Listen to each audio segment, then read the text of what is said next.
সিলাই লঙ্গি দিয়া কেতা সিলাই নুনাতে ভান্তা ভাই না জোড়া তালির জীবন আমার গেল না রে গেল না জোড়া তালির জীবন আমার গেল না।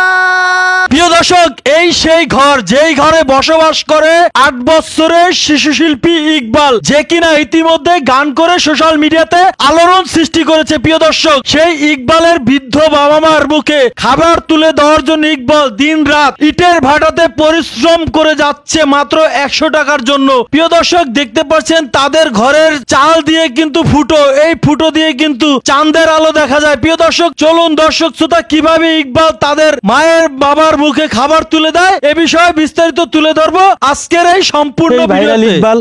তো এই ইকবালের আরো কাহিনী আছে, সেটা হলো ওর বয়স, তোমার বয়স কত? 8-9 বছর বয়সে, এই একটু বয়সে সে তার মাথায় যে কি বোঝা সেটা আপনাদেরকে বোঝাতে পারবো না আমি।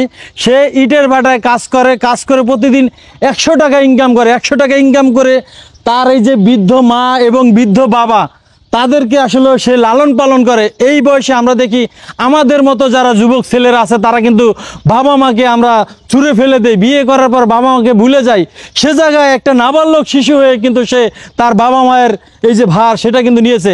আর তারা এই যে যেই ঘরটাতে থাকে, প্রিয় দর্শক কি বলবে, এই ঘরের ভিতরে আমার মনে হয় মানুষ গরুও রাখে না, ছাগলও রাখে না।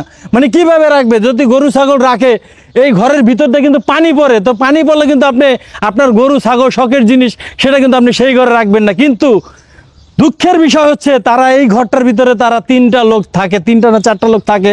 মানে আমি একটু দেখাই আপনাদেরকে, একটু ভিতরে ঢুকে, তারপর আমি পরবর্তীতে কথা বলবো। মানে এদের ঘরের অবস্থা এরকম, যদি মনে করেন রাত হয় তাহলে আপনার বাহিরে যাওয়া লাগবে না, আপনার চাঁদ দেখতে, মানে চাঁদের আলো দেখতে কিন্তু বাইরে যাওয়া লাগবে না। এই যে ঘরের যে চাল দিয়ে কিন্তু চাঁদের আলো দেখা যায়। আর ঝড় বৃষ্টি আসলেই কিন্তু এখান দিয়ে কিন্তু সব পানি পড়ে। দর্শক শ্রোতা, তো আমরা একটু ইকবালের সাথে কথা বলি। ইকবাল, কেমন আছো? জি ভাই ভালো, আপনি ভালো আছেন? আলহামদুলিল্লাহ ভালো আছি। তোমার আব্বার কি অবস্থা এখন? আমার আব্বা প্যারালাইসিস। আর আমার আম্মা অসুখ। আম্মা অসুস্থ না? তো এই যে তুমি গান গাচ্ছ, অনেকে যে এসে কি তোমার কেউ কি সাহায্য সহায়তা করছে কিনা এই যে তোমার বাসায় এসে? জি না, কে এখন পর্যন্ত করে নাই? না, কেউ করে নাই।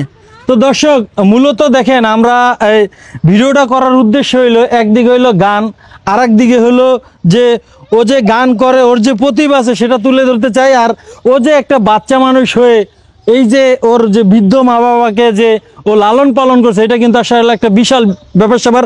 আমার পাশে ভাই আছে শাহানুর ভাই, আমি তার সঙ্গে একটু কথা বলি। ভাই কেমন আছেন? এই তো ভাই ভালো আছি, আপনি ভালো আছেন? তো দীর্ঘদিন ওর সাথে আপনি আছেন। জি ভাই। তো আসলে এই যে দেখতেছেন আপনি এই বিষয়ে আসলে আপনার মতামতটা যদি একটু তুলে ধরতেন, আপনার ব্যক্তিগত মতামত। ভাই কিছু বলার না ভাই, মানে ওদের যে অবস্থায় আছে আমার নিজেও দেখে কষ্ট লাগে। আমি যতটুকু পারি ওদেরকে হেল্প করি ভাই, আমার যতটুকু সামর্থ্য আছে।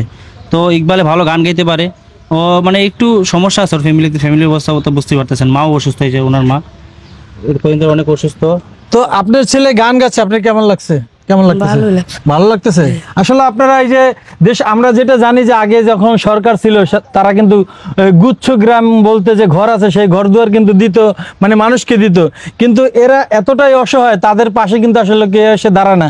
আমরা জানি যে একটা ঘর নিতে গেল সেখানেও কিন্তু কিছু টাকা পয়সা লেনদেনের ব্যাপার স্যাপার থাকে। তো আমরা চাইবো যে বর্তমান যে সরকার আছে তাদের নজরে যেন আসে, যেন তাদেরকে একটা ব্যবস্থা করে দেয়। তো আমরা একটু ইকবালের মুখ থেকে একটু গানে চলে যাই, যেহেতু ইকবাল একজন গানের শিল্পী, আগে পরে গান গিয়েছে। তো ইকবাল কি গান শোনাবে দর্শকদের, বলো। ভাই যে ঠিক আছে আমি ঠিক হই। অতীতের কথাগুলো অপূর্ণ স্মৃতিগুলো, অতীতের কথাগুলো অপূর্ণ স্মৃতিগুলো মনে মনে রাই কহো। আমি তো বালানা বালালিয়া তাই কহো, আমি তো বালানা বালালিয়া তাই কহো। অতীতের কথাগুলো অপূর্ণ স্মৃতিগুলো, অতীতের কথাগুলো অপূর্ণ স্মৃতিগুলো মনে মনে রাই কহো। আমি তো বালানা বালালিয়া। ওকে আরেকটা গান শোনা, পাগল আছে না গান শোনা একটা। আমি লঙ্গি দিয়া কেতা সিলাই, লঙ্গি দিয়া কেতা সিলাই নুনাতে ভান্তা ভাই না জোড়া তালির জীবন আমার গেল না রে গেল না জোড়াতালির জীবন আমার গেল না। দর্শক মূলত ও লঙ্গি দিয়ে কাঁথা সেলাই, ওর কথার এই যে গানের সঙ্গে কিন্তু ওর জীবনের অনেকটা মিল আছে, যে যতই কষ্ট করি মানে যতই কিছু করি আমার দুঃখ কিন্তু গেল না, সেই দুঃখের সাগরেই কিন্তু ও বাঁচতেছে। আমি জানি না পরবর্তীতে কি হবে। আপনারা যারা দেখছেন এর আগে আমি বলেছিলাম আপনাদেরকে যে এই ইকবালের পাশে আপনারা একটু দাঁড়ান।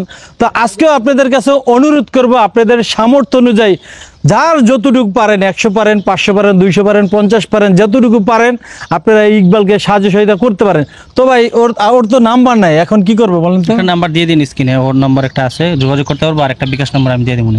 তো প্রিয় দর্শক, স্ক্রিনে যেই নাম্বারটা দেখতে পাচ্ছেন, এই যে নাম্বার, এটাই ইকবালের নাম্বার। তো ইকবালের সঙ্গে যোগাযোগ করতে চাইলে এবং ইকবালকে সাহায্য সহায়তা করতে চাইলে এই নাম্বারই করতে পারেন। ইকবাল আরেকটা গান শুনে তো শেষ করবো ভিডিও। আমারে বুকা পাইয়া এত কষ্ট দিয়েছ, আমি নষ্ট ছিলাম না, তুমি নষ্ট বানাইছো। আমি খারাপ ছিলাম না, তুমি খারাপ বানাইছো। আমারে বুকা পাইয়া এত কষ্ট দিয়েছ, আমি নষ্ট ছিলাম না, তুমি নষ্ট বানাইছো। আমি খারাপ ছিলাম না, তুমি খারাপ বানাইছো। তোমারে ভেবেছিলাম তুমি অনেক ভালো, তোমার ভিতরটা দেখি কলার মতন কালো রে বন্ধু, কলার মতন কালো। জীবন এলো মেলো, জীবন এলো মেলো, মাথা নষ্ট করেছো। আমি নষ্ট ছিলাম না, তুমি নষ্ট বানাইতো। আমি খারাপ ছিলাম না, তুমি খারাপ বানাইতো। তো কে সেটা কে খারাপ বানাইছে? জি খারাপ ভাই, বানাইছে কে? যাই হোক দর্শক শ্রোতা, যে যেখান থেকে দেখছেন সবার কাছে অনুরোধ করব, আপনারা যদি সাহায্য সহায়তা নাও করতে পারেন তাহলে এই ভিডিওটা বেশি বেশি করে শেয়ার করে দেবেন, এমন কোনো হৃদয়বান ব্যক্তির হাতে পৌঁছবে যেন এই ইকবাল একটু সাহায্য সহায়তা পায়। সেই প্রত্যাশায় ভিডিওটা শেষ করছি। সবাই ভালো থাকবেন, সুস্থ থাকবেন, সুস্থ থাকবেন। আসসালামু আলাইকুম ওয়া রাহমাতুল্লাহি ওয়া বারাকাতুহু।